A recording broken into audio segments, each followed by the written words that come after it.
Hola a todos, ¿cómo están, muchachos y muchachas? ¿Cómo han estado? ¿Cómo los trata ya este noveno mes de nuestro confinamiento de 40 días? Pues con la novedad de que ya tuvimos aquí en Monterrey algunos cuantos fines de semana de cierres totales, porque la gente es necia y no sabe quedarse en casa. Esto, según el gobierno, para que no lleguemos al semáforo rojo.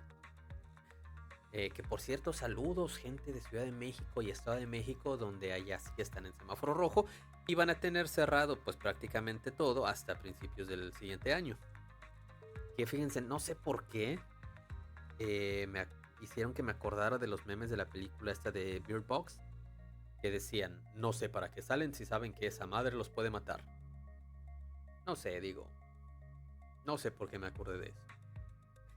En fin, sean bienvenidos a un episodio más de Solo hay una manera de saberlo, hablando de todo para todos. Les saluda Abraham, y este episodio va a ser distinto a los demás. ¿Por qué? Vamos a cambiar el método de grabación. Ahora va a ser en vivo, entre comillas, es decir, se va a grabar en una sola toma. Como salga, ¿por qué? Porque quiero darle un poquito más de identidad al programa. Los episodios anteriores, aunque me gustaban, no lo sentía como lo que yo quería lograr. Estaba escuchando prácticamente a una copia mala de Mariano Osorio o de César Lozano. Muy plano. Entonces vamos a hacerlo así. Ya pues vamos a experimentar. Inclusive la música de fondo, como ustedes verán, es distinta a las demás. Y pues vamos a ver si seguimos trabajando así o hacemos algunos cambios. ¿Vale? El día de hoy vamos a hablar de las señales de radio.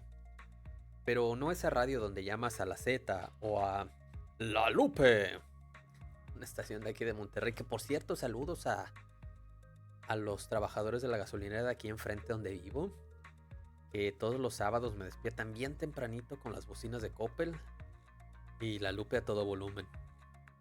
Ya se imaginarán, una cosa horrenda. Que por cierto, ¿ustedes conocen a alguien que llame todavía a pedir canciones a la radio? Yo no, pero quizá ustedes. Les decía, vamos a hablar de otro tipo de radio, sobre todo de la radio de onda corta. No es la AM que tienen los taxistas con el fútbol, o la FM que es la que típicamente traemos en el carro. La onda corta es una banda de radiofrecuencia en la que transmite, entre otras, las emisoras de radio internacionales, para transmitir su programación al mundo y las estaciones de radioaficionados.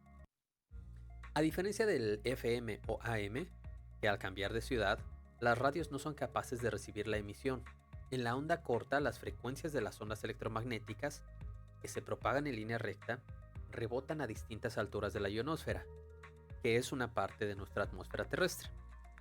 Entre más corta sea la onda, mayor altura alcanzará con variaciones según la estación del año y la hora del día, lo que permite que las señales alcancen puntos muy lejanos e incluso den la vuelta al planeta.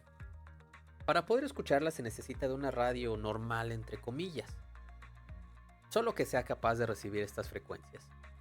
Al día de hoy, que es 23 de diciembre del 2020, un receptor de onda corta barato está en unos 500 pesos mexicanos. Unos 20 o 25 dólares para aquellos que me escuchan fuera de México se puedan dar una idea. Pero bueno, miren, dejando de lado estos datos técnicos, vamos a hablar un poquito de historia. El primer reporte de escucha internacional fue en febrero de 1942, donde una estación en Chicago llamado la W51C recibió un reporte por parte de un oyente de aquí mismo de Monterrey, que decía poder sintonizar la emisión entre las 3 y las 6 de la tarde. En aquel entonces, las emisoras no tenían claro el alcance que tenían sus transmisiones, y fue así como se les pedía a los oyentes que reportaran desde dónde era que los escuchaban. A esta actividad se le nombró como diexismo o diex, de X en español, donde la D sería la distancia y X, al igual que en las matemáticas, sería una incógnita, es decir, distancia desconocida. Las emisoras transmitían en varios idiomas para llegar a la mayor cantidad de oyentes. Esto, aunque pareciera una cosa del pasado, hoy sigue sucediendo todavía. Y miren, si no me creen, vamos a escuchar una muestra de esto que encontré que es Radio La Voz de Vietnam. Vamos a escuchar un poquito.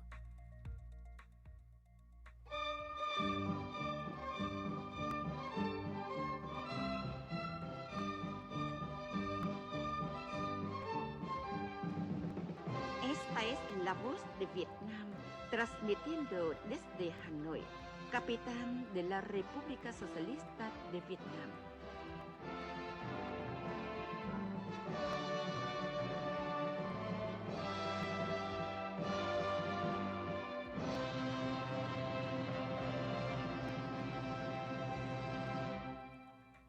Amables amigos, han pasado 75 años de nuestra primera emisión al exterior.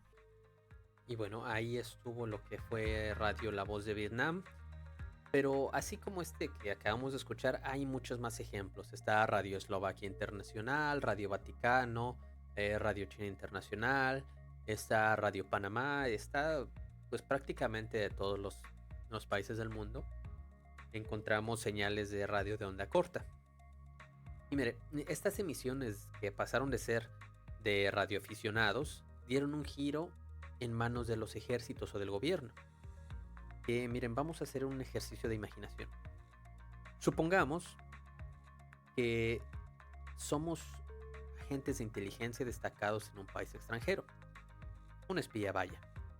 Tu gobierno ya sabe que las ondas de radio corta pueden llegar a cualquier parte del mundo. Entonces, esta es la manera más sencilla de darte instrucciones. Compras un receptor.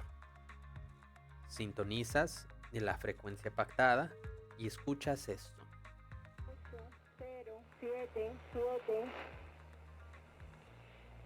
9, 4, 1, 2, 2, 9, 6, 4, 7, 5, 0, 10, 8, ¿Qué esperabas? 0. No te iban a dar las instrucciones así como así para que cualquiera las pudiera escuchar. Hay que tomar nota de cada uno de los números que escuchas para poder descifrar el mensaje. Esto que les acabo de relatar y lo que acabamos de escuchar es lo que se conoce como una emisora de números. Las voces que se oyen en estas emisoras son muchas veces generadas mecánicamente.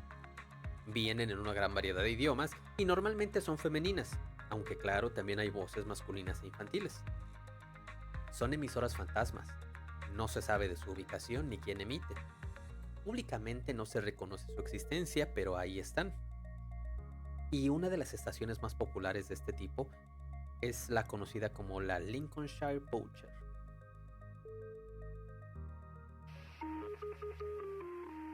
Es esta que estamos escuchando de fondo. De esta se sabe que era de origen inglés y que se llamó así porque antes de comenzar las transmisiones se escuchaba esta canción de teclado que se llama Lincolnshire Poacher. Esta canción sonaba unas cuantas veces antes de comenzar la emisión de números. 3, 9, 7, 1, 5. 3, 9, 7, 1. Como podemos ver, esto es prácticamente lo mismo al primer ejemplo que escuchamos, solamente que en inglés. Y miren, la mayoría de las emisoras de números tenían un preludio. Por lo general tiene un tipo de identificación que se cree puede ser de la emisora o el destinatario. Este puede ser un código fonético o sea hablado, como la estación cubana Atención, que así iniciaba y aún inicia sus transmisiones. O sea, atención, 5, 8, 7, que de hecho es la primera que escuchamos, la voz en español. El preludio también puede ser musical, como el ejemplo que escuchamos el segundo, el de Lincolnshire Poacher. Y finalmente, después de haber enviado todos los mensajes, la emisora se despedía de forma característica. Muchas veces era solamente la palabra final en su idioma respectivo. Otras terminaban con música o otra clase de sonidos. Se cree que los mensajes están cifrados con una libreta de un solo uso, con lo cual dichos grupos de números son indistinguibles de una secuencia de números aleatorios. Es decir, el emisor y el receptor pactan una codificación en especial para ese único mensaje, la cual será destruida después de la emisión. Aun y cuando, como les comentaba, las estaciones de números no son reconocidas de manera pública, atención, la emisora de números cubana se convirtió en la primera estación de números en ser pública y oficialmente acusada de transmitir a espías. Fue una pieza clave en una corte federal de los Estados Unidos, durante el juicio por espionaje seguido a los 5 espías cubanos arrestados en el 98.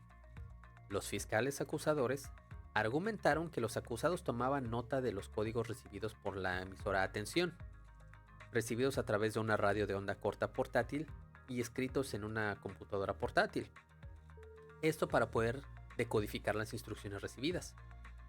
El FBI testificó que ellos habían entrado en un departamento de espías en el 95 y habían copiado el programa para descifrar los códigos de Atención. Estados Unidos presentó como prueba en un juicio 3 ejemplos de mensajes decodificados de la estación Atención. El más importante fue: bajo ninguna circunstancia deben Germán ni Castor volar con BTTR u otra organización en los días 24, 25, 26 y 27.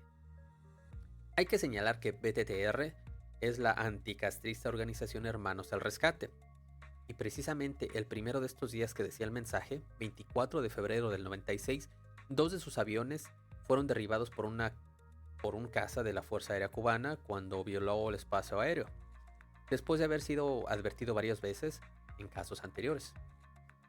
Y como les decía, aunque ninguna entidad ha admitido jamás transmitir los números, un artículo de 1998 en el Daily Telegraph citó a un portavoz del Departamento de Industria y Comercio del Reino Unido diciendo sobre dichas emisoras: estas son lo que ustedes creen que son. La gente no debería desconcentrarse por ello. No son, digamos, para uso público. Dando pie a que las teorías que se tenían eran ciertas. Son emisoras para espías, pero la gente común no tendría que escucharlas. Y miren, yo traté de encontrar alguna información acerca de este tipo de transmisiones en México, pero lo más relevante que encontré fue el hecho de que la Alemania nazi recibía y enviaba transmisiones de radio desde aquí, de Monterrey. A 15 calles de distancia de donde les grabo este podcast, se encuentra el edificio que alguna vez fue conocido como las Fábricas Apolo, que era propiedad de una familia de origen alemán. Otto Guido Moebius, que fue el único hijo hombre de esta familia, que aunque nacido en Monterrey, fue a estudiar a Alemania, donde adoptó la idea nacionalsocialista. Se dice que esta ciudad fue base de operaciones nazis en México. Algunos datos se tienen bien documentados, como que Otto Guido fue arrestado y llevado a la cárcel de Perote en Veracruz, acusado de transmitir información subversiva a través de la estación de radio aficionado la XE21K. En aquellos años, varias estaciones de radio, al igual que se hace hoy día, dedicaban canciones a sus radioescuchas, por la que a través de este medio se aprovechaban para enviar mensajes en clave que los espías descifraban. Así, por ejemplo, dedicaban canciones tales como Luces en el Puerto, París y etc. Esta política, se contaba, continuó en forma clandestina en otras partes del país hasta el término de la Segunda Guerra Mundial. A este hecho se añadió que una noche fuera sorprendido usando una radio de onda corta para realizar estas llamadas que eran hacia Alemania. Esto sucedió en la Sierra de Chipinque, un lugar que la gente normalmente utiliza para ir a hacer ejercicio, un poquito de senderismo, pero eso será para otro podcast. Y dejando de lado las historias de espías y las estaciones de números, hablemos ahora del conocido como pájaro carpintero ruso. Entre 1976 y 1989, muchos radioescuchas reportaban un repiqueteo que podía ser sintonizado en casi cualquier parte de Europa, y que inclusive podía colarse en los teléfonos de la época. Es esto que estamos escuchando.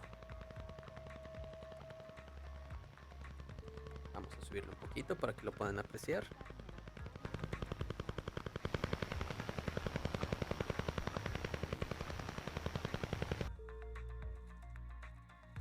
Mucho se especuló en aquel momento de qué podía ser ese sonido.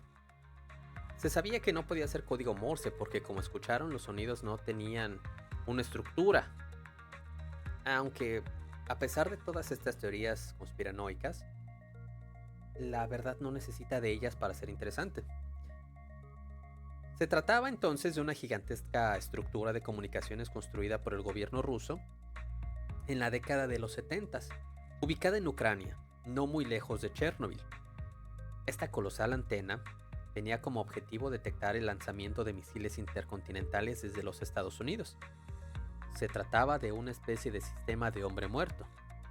Rusia necesitaba de este tipo de instrumento para saber de manera precisa en qué momento despegarían los hipotéticos misiles balísticos intercontinentales que poseía Estados Unidos, para así iniciar las medidas contraofensivas antes de que fuera demasiado tarde. Además de que recordemos también que por si todo eso fallaba y no quedaba nadie vivo, los soviéticos tenían la máquina del juicio final, que así le llamaban, que dispararía sus misiles de forma automática. Y miren, durante los años de la Guerra Fría, al igual que sucede con otros sistemas relacionados con la defensa, sus características y detalles técnicos siguen en gran parte siendo un misterio. Lo que sí se sabe es que sus más de 800 metros de largo y 100 de alto, que hasta el día de hoy existen, hacen del Duga 3, que es el nombre oficial de lo que se conoció como el pájaro carpintero ruso y que pueden buscarlo en internet, Duga 3. Es una estructura impresionante. Y miren, la Unión Soviética no solo le dio al mundo el misterio del pájaro carpintero ruso, también tiene el misterio de la estación conocida como The Buzzer, el zumbador, UVB 76. Es un tema que seguramente has escuchado en algún video de YouTube. Suena algo así.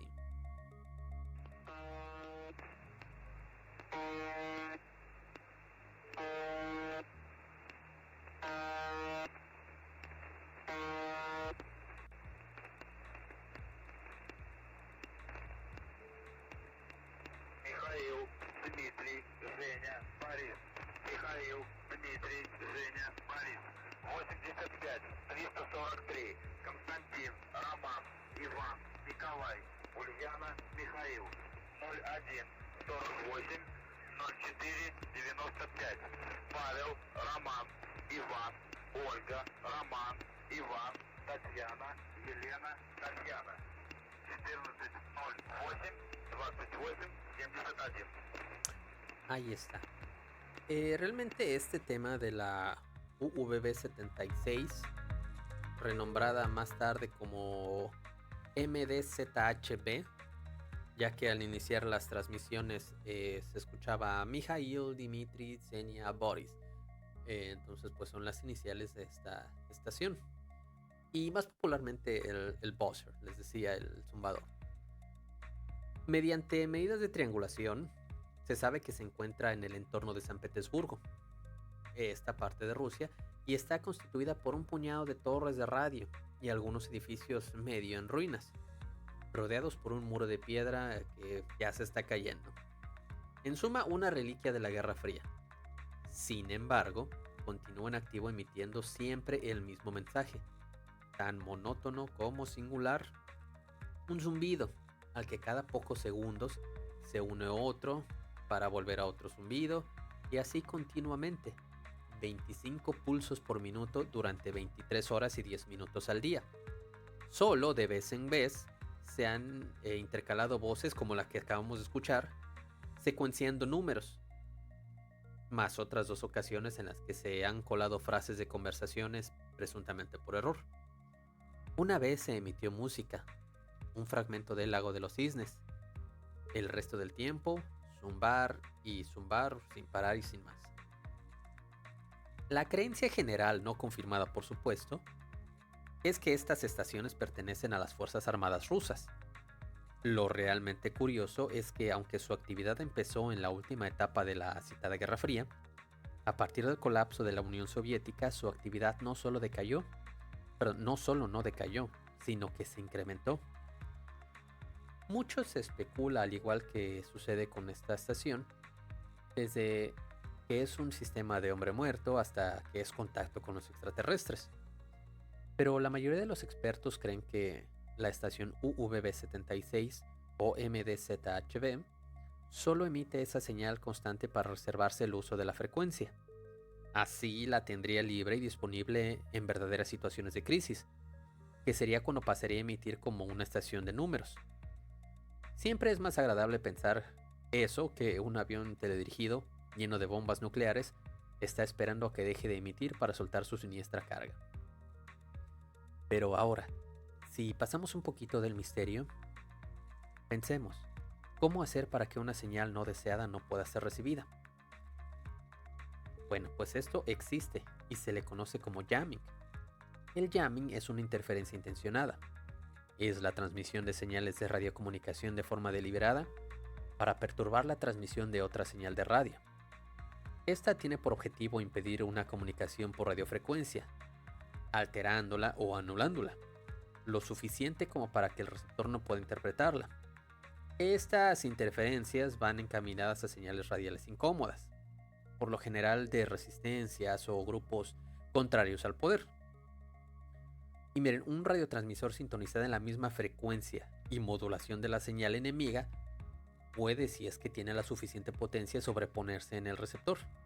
Y uno de los ejemplos más claros de esto es el de Radio España Independiente, lo que se conoció como Estación Pirenaica, que aunque su nombre lo dice como Pirenaica, jamás transmitió desde los Pirineos. Esta estuvo transmitiendo desde Moscú y posteriormente desde Bucarest, como una vía de información y propaganda hacia el interior de España en contra del régimen de Francisco Franco. Y esto sonaba más o menos así.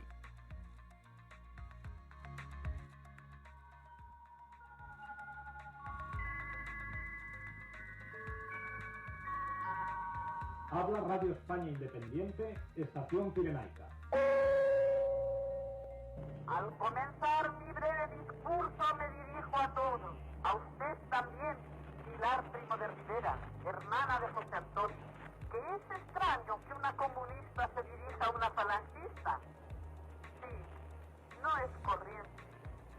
Pero en Ahí el tablero tenemos está la entonces vida de un hombre que es necesario este ejemplo de Radio España Independiente, Estación Pirenaica. Y miren, las transmisiones radiales no solo se han usado aquí en la Tierra. Durante la época de la carrera espacial, el 4 de octubre de 1957, el primer satélite artificial, conocido como Sputnik, fue lanzado por la Unión Soviética. Esa esfera metálica de 83 kilos emitía una señal continua que podía ser escuchada por receptores de todo el mundo. La emisión fue hecha deliberadamente en frecuencia pública y sin encriptar, para que no hubiera duda de que la hazaña fue auténtica. La señal de radio era muy particular. Era una serie de bips que vamos a escuchar en un momento.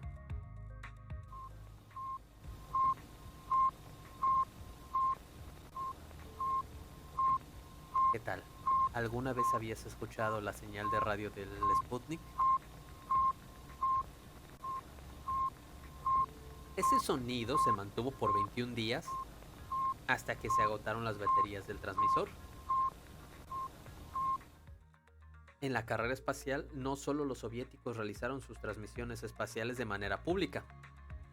Está, por supuesto, la transmisión de Yuri Gagarin, la de Alexei Leonov, la de Valentina Tereshkova y una muy famosa que es de una supuesta cosmonauta rusa que murió calcinada al momento del reingreso a la atmósfera. Esto seguramente lo habrás visto también en internet. Si no lo has visto, puedes buscarlo. Así aparece como el misterio de la cosmonauta rusa de los hermanos italianos Giudicia Cordiglia, si no me equivoco del apellido. Pero es muy fácil, creo que hasta Dross tiene un video de eso. En este caso, pues también los Estados Unidos han hecho lo propio en sus misiones espaciales. Y tal vez la más famosa es la de Neil Armstrong. Esa donde decía, es un pequeño paso para el hombre y un gran salto para la humanidad. Entonces, ellos también tenían sus transmisiones públicas por el mismo con el mismo objetivo de que cualquiera pudiera escucharlo. Era una manera de presumir, digamos, de que sí se hizo y cualquiera podía pues dar veracidad a ello. Algo más actual de este estilo ocurrió el 3 de febrero del 2006, cuando de la Estación Espacial Internacional se lanzó un viejo traje espacial ruso acoplado con un transmisor de radio. A este se le llamó como Radioskav en ruso, pero es más conocido como SweetSat. Esto sería Sweet de traje y Sat de satélite. Y mira, puedes buscar el video de cuando se lanzó este traje espacial a lo profundo. Pareciera auténticamente un astronauta que se pierde en el espacio. Este SweetSat transmitió un mensaje en 6 idiomas: inglés, francés, ruso, alemán, japonés y español. Esto se hizo con el objetivo de alentar a estudiantes de todo el mundo a tratar de sintonizar esta señal y que descifraran el mensaje para poder obtener un premio. No sé a ciencia cierta si el SweetSat siga operativo, ya que no puedo encontrar muestra de este audio que transmitía. Y miren, cuando estaba preparando este podcast acerca de las transmisiones de radio, pensé en 2 temas, uno derivado de otro. El primero es el caso de la señal WOW. Cerca de la medianoche del 15 de agosto de 1977, un telescopio, un radiotelescopio conocido como The Big Ear, captó una señal proveniente del espacio muy extraña. Fue una onda que duró 72 segundos y que marcó un pico de intensidad 30 veces más fuerte que los sonidos normalmente emitidos por el universo. La mañana siguiente, el radioastrónomo Jerry Ehman detectó esta señal al revisar los reportes emitidos por la computadora del telescopio, operado por la Universidad Estatal de Ohio en Estados Unidos. Se trataba de una onda electromagnética o de radio representada por el código 6EQUJ5. La computadora del telescopio usaba los números del 0 al 9 para representar las ondas de frecuencia bajas y las letras de la A a la Z para las más altas, todas medidas en megahercios o megahertz. Es decir, la presencia de la letra U en el código significaba que la señal había alcanzado una de las frecuencias más altas de la escala de medida de las ondas electromagnéticas. Ante la sorpresa, Ehman escribió "wow" con tinta roja al lado de la combinación de 6 números y letras. Desde entonces, la onda fue conocida por los astrónomos como la señal WOW. Nunca había visto una señal tan fuerte antes, dijo el astrónomo, después de su descubrimiento. U, dentro de este código, significa unas 30 veces más fuerte que el ruido ordinario del espacio. Pero desde el hallazgo de esta señal WOW, ningún científico ha podido detectar la señal WOW de nueva cuenta, ni tampoco determinar su origen con una certeza absoluta. Se ha especulado mucho con el origen de la señal.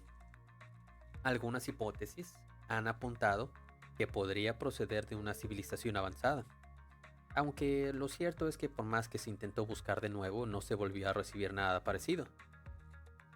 El propio radioastrónomo opinaba que debió tratarse de alguna señal originada por la Tierra y reflejada en algún pedazo de basura espacial.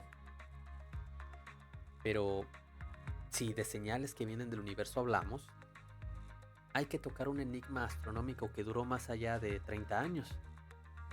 Esto, que empieza por allá de los años 60, en épocas de plena Guerra Fría, cuando se crea un tratado para la no proliferación de armas nucleares, que además estamos hablando que sucedió también en plena carrera espacial. Hablamos de uno de esos tratados en los que aparentan estar todos felices, pero lo que hizo los Estados Unidos fue desarrollar el programa Vela.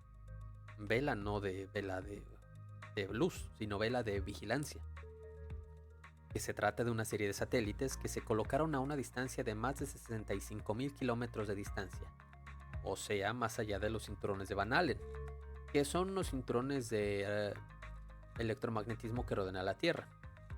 Esto se hizo así porque los Estados Unidos temían que las pruebas nucleares de la Unión Soviética podrían estarse llevando a cabo en la cara oculta de la Luna. Y lo que buscaban, en este caso los Estados Unidos, eran rastros de los supuestos ensayos nucleares. En realidad lo que hicieron fue poner un detector de rayos gamma en el espacio, ya que las explosiones nucleares dejan un rastro de rayos gamma muy específico, un pico muy alto pero que luego va decayendo. Recordemos que los rayos gamma forman parte de una radiación electromagnética. Como las señales de radio, estas de las que hemos estado hablando. Pero en el espectro de radiación tenemos la luz infrarroja, los rayos de la luz visible, los rayos UV, los rayos X y por último los rayos gamma, que son los más potentes. Famoso, seguramente lo recuerdas por Hulk. Una vez que el proyecto Vela empezó a transmitir resultados, sí que encontraron explosiones de rayos gamma. Pero hay que saber que por la naturaleza de los rayos gamma, no se puede precisar de dónde vienen con exactitud estos rayos. Puedes establecer una zona, pero no unas coordenadas precisas. Al analizar, se dan cuenta de que no venían de explosiones nucleares, ya que el rastro que encontraron era muy distinto. Con esto, los científicos lanzan un satélite más especializado y más potente que los anteriores. Se llamó el Vela 5. Y no solamente detectó una explosión, encuentra 12 explosiones de rayos gamma. Tiempo después, lanzaron el Vela 6, con el objetivo de poder triangular de dónde es que vienen esos rayos gamma, de dónde venían esas explosiones de rayos gamma. Lo que ya sabían con seguridad era que no podían ser los soviéticos, ya que los rastros de rayos gamma venían de más allá de nuestro sistema solar. Es decir, era un evento astronómico. ¿Qué cosa eran estas explosiones de rayos gamma? Eso fue un enigma que hasta bien entrados los 90 no se tuvo una idea clara de qué cosa eran estas cosas bautizadas como GRB, por sus siglas en inglés, Gamma Ray Burst, explosiones de rayos gamma. A medida que fue avanzando el estudio de esos GRB, se dieron cuenta de que tenían la propiedad de ser isotrópicos. ¿Qué es isotrópico? Estamos hablando que podían venir de cualquier parte del universo, no solamente de nuestra galaxia. Por lo tanto, sabíamos que también eran fenómenos que salían de nuestra galaxia. Y lo que comenzó como pruebas para detectar ensayos nucleares, en épocas de la Guerra Fría, se convirtió poco a poco en un misterio científico al encontrar estos eventos que eran los más energéticos del universo. Si se veían tan intensos, quería decir que debían ser eventos muy luminosos, muy explosivos. Es decir, si los veo con tanta intensidad en rayos gamma, es que eran eventos extremadamente potentes. La idea más aceptada es que se trate de una estrella supermasiva que al estallar como supernova, su núcleo colapsó y creó un agujero negro. Esto, repito, es el modelo más aceptado. Se ha podido rastrear eventos a distancias de hasta 13,000 millones de años luz. Son los eventos más lejanos que conocemos, y mucha de esta radiación se originó mucho antes de que nuestro sistema solar existiera. Ahí, en alguna parte del universo, ya había una estrella supermasiva que colapsó y que originó estos GRB, que por cierto, son los eventos más potentes que existen en el universo después del Big Bang. Y bueno, muchachos, hasta aquí el episodio de hoy. Y aprovechando que estamos transmitiendo en 23 de diciembre, mañana es Nochebuena, pasado mañana Navidad, pues agradecerles a todos y cada uno de ustedes que han escuchado este programa o los anteriores, ¿sí?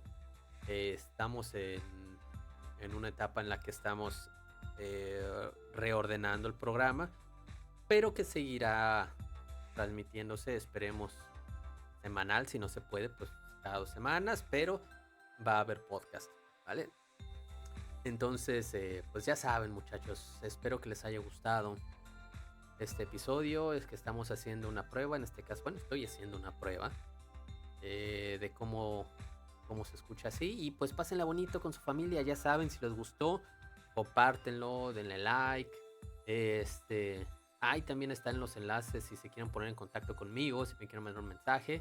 De verdad, si les interesa, me pueden mandar un mensaje de voz y lo sacamos aquí en el podcast.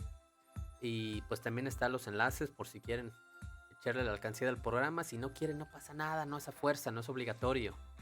Esto va a seguir y seguirá. Ya no se peleen por los terrenos de la abuela, muchachos. Ya saben que no les va a tocar. No se hagan. Esto fue Solo hay una manera de saberlo, muchachos. Feliz Navidad, próspero año nuevo, pásenla bonito. Aquí se habla de todo para todos. Cuídense mucho, ya no salgan de su casa.